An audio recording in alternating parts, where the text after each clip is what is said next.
Baik. Kemudian ini ada pertanyaan atau kasus berikutnya. Ini dari Ustaz Arifin Badri langsung. Kaitan dengan supplier bubuk kopi Zat.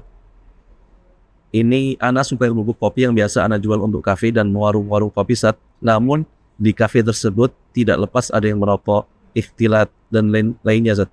Bagaimana hukum di sana ini Zat untuk transaksi dengan toko-toko seperti itu Zat? Ya, Jazakumullah khairan.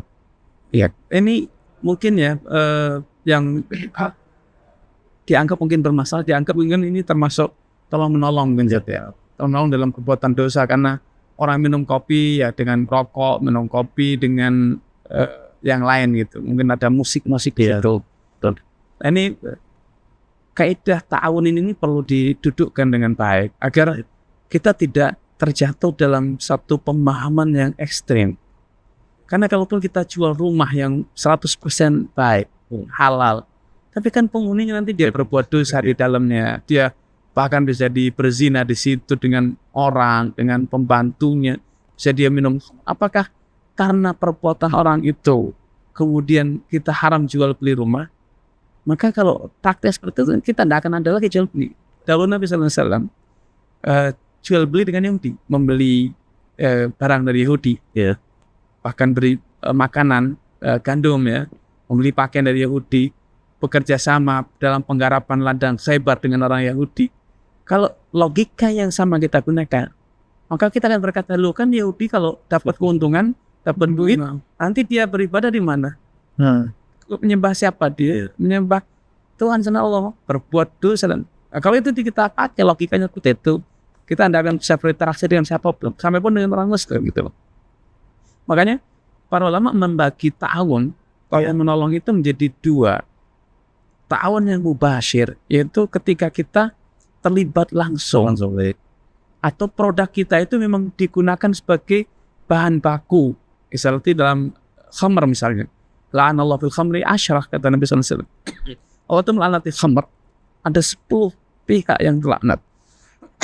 Salah satunya adalah al-asir, karyawan yang bertugas memeras, mu'tasir yang meminta, yang order, hamil yang mengangkut, delivery, kemudian yang membelikan, yang menjual, yang menyajikan, itu semuanya terlaknat. Kenapa? Karena mereka kontribusinya itu langsung. Baik. Walaupun dalam proses produksi, ketika dia memeras anggur atau korma atau apapun, itu kan tidak langsung jadi khamr. Ya. Tapi para ahli fikih mengatakan karena memang mereka memerasa itu memang sudah diniatkan untuk jadikan khamr. Tapi kalau dia jual beli misalnya seperti tadi kopi, itu tidak dijadikan bahan baku minuman beralkohol misalnya atau khamr, itu diminum sebagai kopi. Masalah dia minumnya sambil dengan musik, itu kan aspek lain. Sambil minumnya dia mungkin sambil merokok, itu kan produk lain gitu. Ya. Kopinya tidak. Secara prinsip itu halal. Kita jual itu mau ke kafe, jual itu ke toko atau ke ecer ya, retail gitu. Secara prinsip halal gitu. Namun kalau kita sudah jual beli alat musik, kita jual beli rokok, kita distribusi rokok dan seterusnya, itulah yang perlu dipersoalkan, karena itu termasuk tolong-menolong yang mubasyir langsung ya.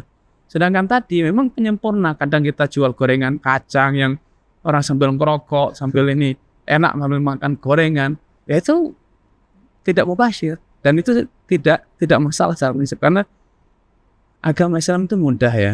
Inna dina yusrun, Islam itu mudah. Nah, Allah SWT juga tidak ingin manusia atau hambanya itu terjebak dalam kondisi yang menyusahkan.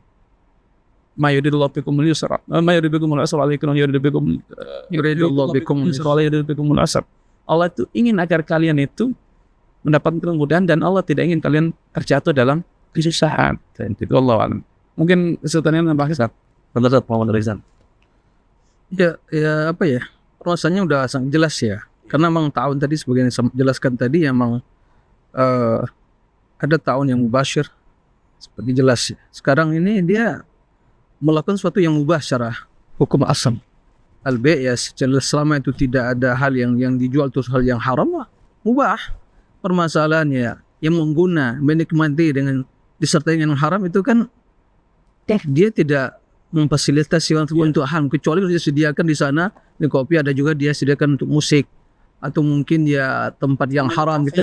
Ya kafenya yang bermasalah. Kalau ini tidak menjual, jadi mungkin datang membawa HP-nya mungkin ya, kemudian setelah dia hidupkan musik atau mungkin laki mbak pacarnya dan lainnya begitu ya.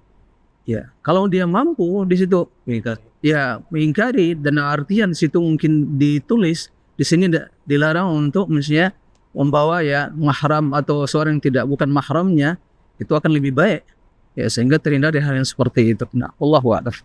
Kemudian Ustaz, kalau misalnya ketika mengirimkan barang ini kebetulan langsung pemiliknya Ustaz ya, mendapati di lapangan mungkin ada kemungkaran ya, apakah dia wajib mengingkari secara langsung atau bagaimana Ustaz? Ya, tidak dipungkiri bahwa kemungkaran pada hukum asalnya wajib diingkari. Man ra'a minkum mungkaran falyughayyir biyadihi. Ini jelas ya. Oleh satu kemungkaran diingkari dengan ya tangan. Kemudian kalau tidak bisa dengan lisan. Jika tidak mampu ya dengan hati. Bahwa ini semua bisa dilakukan. Maka dalam mengingkari dengan tangan juga dilihat mafsadah dan maslahahnya. Seandainya dia mengingkari langsung dia punya salahiyah, artinya punya ya kewenangan untuk mengingkari. Ya tidak ada masalah, sudah muncul kemungkaran yang besar, wajib dia ingkari. Jika tidak bisa dengan ya langsung secara langsung dengan lisan diingkari. Jika menimbulkan lagi mafsadah yang lebih besar, ya dengan hati, berarti mengingkari dengan hati. Dan ini semua orang mampu.